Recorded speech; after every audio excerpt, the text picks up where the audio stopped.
Good morning students, welcome in awesome virtual classes. Now today we start fractional distillation. When the boiling points of two or more liquids, ये move की जगह more है, जब boiling point दो या ज़्यादा liquids का in a mixture do not differ much, मतलब ज़्यादा जो बॉइलिंग पॉइंट है उसमें डिफरेंस नहीं होता है, the simple distillation does not give complete separation. तो हमने जो सिंपल डिस्टिलेशन पढ़ा था वो इसका कंप्लीट सेपरेशन नहीं कर पाता है। To separate a mixture of two or more miscible liquids, तो हमें जब मिक्सर में से दो या ज़्यादा मिजिबल लिक्विड्स को सेपरेट करना है, for which the difference in boiling points is less than 25 kelvin, तो हमारा जो डिफरेंस होता है बॉइलिंग पॉइंट का वो 25 से लेस होना चाहिए। Fractional distillation process is use, तो वहाँ पर फ्रैक्शनल डिस्टिलेशन प्रोसेस हम यूज़ करते हैं। In this method the vapour from the boiling liquid mixture, इस मेथड में वेपर है वो बॉइलिंग लिक्विड मिक्सचर से move up through a glass column, वो मूव अप होती है, ऊपर जाती है ग्लास कॉलम के through, packed with glass beads, जो ग्लास बीड्स के साथ पेक किया हुआ होता है। The vapour of high boiling liquid, जो हाई बॉइलिंग लिक्विड होता है उसकी वेपर बनती है, get condensed in the column, तो वो कॉलम में कंडेंस्ड हो जाती है, ठंडी हो जाती है, and return back to the distillation flask, और वापस उसको डिस्टिलेशन फ्लास्क में वापस भेज दिया जाता है। You can see in the figure 2.9 fractional distillation, ये पूरे ऑपरेटर्स है जो यूज़ करेंगे हम। लो बॉइलिंग लिक्विड, ये लो बॉइलिंग लिक्विड है, फ्रैक्शनल कॉलम ये बना हुआ है, हाई बॉइलिंग लिक्विड है, ये नीचे की तरफ आ रहा है, लो बॉइलिंग लिक्विड ऊपर की तरफ जा रहा है। वाटर, ये थर्मोमीटर लगा हुआ है, ये कंडेंसर है जिससे पानी ठंडा होके प्योर ऑर्गेनिक कंपाउंड ये यहाँ पे स्टोर हो रहा है, और इम्प्योर लिक्विड ऑर्गेनिक मिक्स, तो यह सेपरेट करने का एक मेथड है fractional distillation. The vapour of the low boiling point move higher in the column, जो वेपर होती है लो बॉइलिंग पॉइंट वाले लिक्विड की वो मूव करती है हायर कॉलम की तरफ। Leave the column from the exit, leave छोड़ दिया जाता है कॉलम को एग्जिट की तरफ, नियर द टॉप, टॉप के पास। These vapour get condensed in the condenser, ये वेपर कंडेंस होती है कंडेंसर में, and get collected in a flask, और इसको फिर फ्लास्क में हम कलेक्ट कर लेते हैं। एप्लीकेशंस ऑफ फ्रैक्शनल डिस्टिलेशन की क्या क्या एप्लीकेशंस हैं?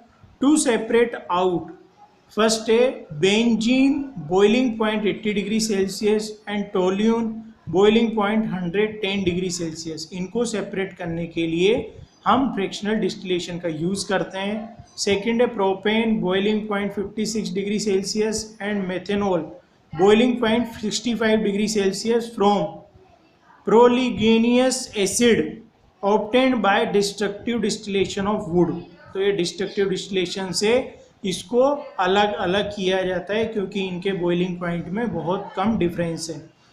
Components of liquid air, liquid air के कंपोनेंट्स को हम सेपरेट कर सकते हैं। The components of crude petroleum, जो क्रूड पेट्रोलियम निकलता है उसको भी हम इससे सेपरेट कर सकते हैं। How can we obtain different gases from air, कैसे हम अलग अलग डिफरेंट गैसेस को कैसे ऑब्टेन कर सकते हैं एयर से। Clean air is a homogeneous mixture, जो क्लीन साफ एयर होती है वो होमोजीनियस मिक्सचर होता है किसका? वेरियस गैसेस, बहुत सारी गैसेस उसमें मिली हुई होती हैं, such as nitrogen, oxygen, carbon dioxide, water vapour, argon and other noble gases, ये सारी गैसेस हमारे एयर में मिली हुई होती हैं। As these gases have different freezing and boiling points, ये गैसेस का डिफरेंट फ्रीजिंग और बॉइलिंग पॉइंट होता है। These gases can be separated by liquefaction of air, तो इन गैसेस को हम सेपरेट कर सकते हैं, इनका लिक्विफिकेशन जब करें एयर का तब। Followed by frictional distillation of liquid air, तो फ्रिक्शनल डिस्टिलेशन को भी हम यहाँ यूज़ करते हैं। Liquid air in A specially designed column, तो स्पेशली डिजाइन कॉलम में उसको फ्रैक्शनल डिस्टिलेशन से भी यूज किया जा सकता है। The flow chart of this process is shown in the figure. तो फ्लो चार्ट यहाँ पर दिखाया गया। सबसे पहले आप देख सकते हैं air compressed and cooled by increasing pressure and decreasing temperature to slightly below 0 degree Celsius. तो उसको पहले कंप्रेस कूल किया जाता है, किससे? प्रेशर को इंक्रीज करके, और डिक्रीज किया जाता है temperature to slightly 0 degree Celsius के नीचे, below. Water separates as ice at below 0 degree Celsius. तो 0 डिग्री बिलो सेल्सियस आइस वहाँ से सेपरेट कर सकते हैं। compressed and cooled up to -75.50 degree Celsius. तो कंप्रेस और कूल किया जाता है इतने डिग्री टेम्परेचर पर। Carbon dioxide separates as solid dry ice at. Carbon dioxide separate किया जाता है सॉलिड ड्राई आइस के फॉर्म में, उसका टेम्परेचर ये होता है। नाउ कार्बन डाइऑक्साइड सेपरेट किया जाता है सॉलिड ड्राई आइस भी कहा जाता है कार्बन डाइऑक्साइड को, इसका टेम्परेचर होता है -78.5 degree. Compressed and cooled at -200 degree Celsius. इसको कंप्रेस और कूल किया जाता है तो उससे चेंज होती है लिक्विफाइड एयर में। Allow to warm up slowly in fractional distillation column. तो इसको अलाउ किया जाता है वार्म करने के लिए गर्म स्लोली फ्रैक्शनल डिस्टिलेशन में कॉलम की फॉर्म में। Gases get separated at different Heights. तो अलग अलग हाइट पर उनको सेपरेट किया जाता है गैसेस को। नाउ देख सकते हैं आप flow chart for separation of the components of air. तो कंपोनेंट्स हैं एयर के, उनको सेपरेट कैसे किया जाता है? ऑक्सीजन, आर्गन, नाइट्रोजन, ये गैसेज हैं जो हमारी एयर में प्रेजेंट है। बॉइलिंग पॉइंट होता है ऑक्सीजन का -183, आर्गन का -186, नाइट्रोजन -196, और परसेंटेज एयर बाय वॉल्यूम, इतना परसेंटेज है ऑक्सीजन का 20.9, आर्गन है 0.9 और नाइट्रोजन है 78.1। ये हमारे एयर में अवेलेबल हैं गैसेज, इनको हम अलग अलग कर सकते हैं, सेपरेट कर सकते हैं। देखिए next topic, experimental arrangement for separation of the components of air. तो एक्सपेरिमेंट का अरेंजमेंट करेंगे किसके लिए? जो एयर के कंपोनेंट्स हैं उसको सेपरेट करने के लिए। First, the air is pass through filters. जब एयर पास थ्रू करती है फिल्टर से, so that dust particles are remove. तो वहाँ पर डस्ट पार्टिकल्स को रिमूव कर दिया जाता है।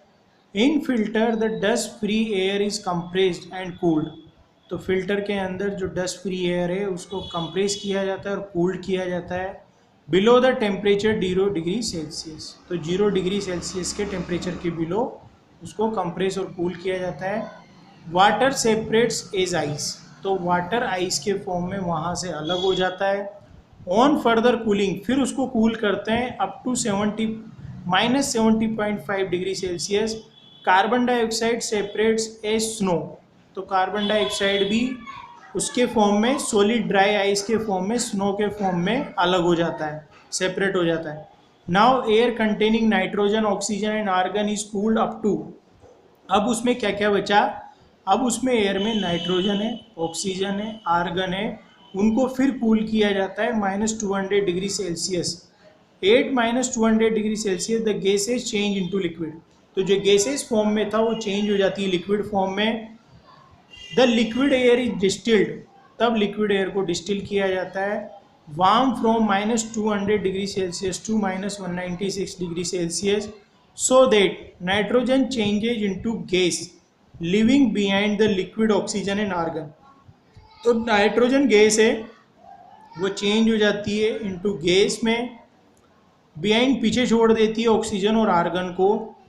The nitrogen gas is collected in fractional distillation. तो नाइट्रोजन गैस को फ्रिक्शनल डिस्टिलेशन में कलेक्ट कर लिया जाता है from -196 to 183 degree Celsius, so that oxygen is change into gaseous state. अब इससे ऑक्सीजन भी गैस में चेंज हो जाती है। Oxygen gas is collected in separate cylinders. Oxygen gas को कलेक्ट कर लिया जाता है सेपरेट सिलेंडर्स में अंडर प्रेशर में प्रेशर देके उसको। Argon which is free from other components is collected out from fractional distillation column. तो ऑर्गन फ्री होती है सभी कंपोनेंट से, उसको कलेक्ट कर लिया जाता है फ्रिक्शनल डिस्टिलेशन कॉलम के अंदर। You can see this diagram, separation of components of air. यहाँ पर एयर अंडर प्रेशर है, यहाँ से एयर आती है फिल्टर होकर जिसमें डस्ट पार्टिकल रह जाते हैं, हॉट एयर होती है ये, फिर इसको कूल किया जाता है, यहाँ से वाटर आउट हो जाता है, फ्रीजिंग कोल्ड वाटर। फिर यहाँ कोल्ड कंप्रेस्ड एयर इसको पहुँचाया जाता है आगे, फिर कार्बन डाइऑक्साइड ड्राई आइस के फॉर्म में यहाँ से अलग कर दी जाती है, सेपरेटर होता है ये। फिर यहाँ लिक्विड एयर होती है जो एक्सपेंशन होता है। फिर यहाँ फ्रिक्शनल डिस्टिलेशन कॉलम में नाइट्रोजन और ऑर्गन को अलग कर लिया जाता है और लिक्विड ऑक्सीजन यहाँ पर हमें मिलती है। ये होता है separation of components of air. Air में जितने भी कंपोनेंट्स होते हैं उनको हम सेपरेट कर सकते हैं।